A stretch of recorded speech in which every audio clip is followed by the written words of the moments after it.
Sveiki visi bičiuliai, mylintys krepšinį, šeštadienis, Urbo nacionalinė krepšinio lyga. Marijampolės Sūduvos Mantingos vyrai stoja į eilinį mūšį. Šį kartą prieš žemaičius, Kretingą Rivilę. Kągi treneriai išrikiavo šiom rungtynėm, Žygimantas Šimonis, kuris įrenka atakai. Rudys ir vienas iš vidutinio nuotolio, Rudys ir galų gale ir Šimonis nelabai pataiko. Vilys dabar čia į kairę ranką verčia, koti vienas prieš vieną užupį, atkovotas kamuolys, Zigmantavičius, kairė ranka. Pasirodė aikštelėje, būtent jis dabar prasibando iš toli.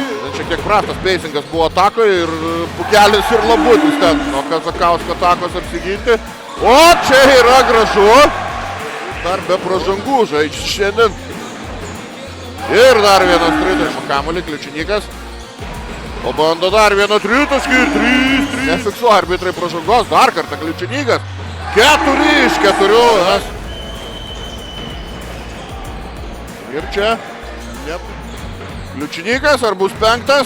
Yra, prašau. Gynyba ten prieš Pukelį kaip per nugarą išėposinčio kamuolį.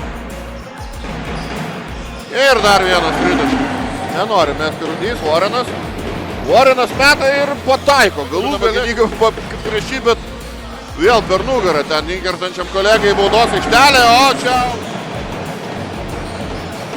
Rudys, Rudys atiduoda Kazakauskui, Kazakauskas po truputėlį Zigmantavičių leidžia arbitrai žaisti toliau ir ataka baigia. Tašką pelno šiandien. O čia ir vėl Kliučinykas. Ar bus šeštas? Yra ir šeštas. Bent kokių tritaškių rekordų, gal kažką pagerins Kliučinykas čia. Kliučinykas. Praranda kamuolį Kliučinykas ir čia Rudys spės turbūt įmesti kamuolį ir 16 taškų. Vorenas iš toli yra Užupis, irgi pasitikrina ir čia vyksta, turi ir toliau kamuolio kontrolę. Rudys 3 taškas Sūduvai pelnys. Vilys gal nori pirkti vakarienę ir Jucikas iš toli. 3 taškai ir nepavyko, Dumčius. 2 su pražanga. Ir viskas tiek to krepšinio šiandien Marijampolėje. 107-85 galutinis rungtynių rezultatas.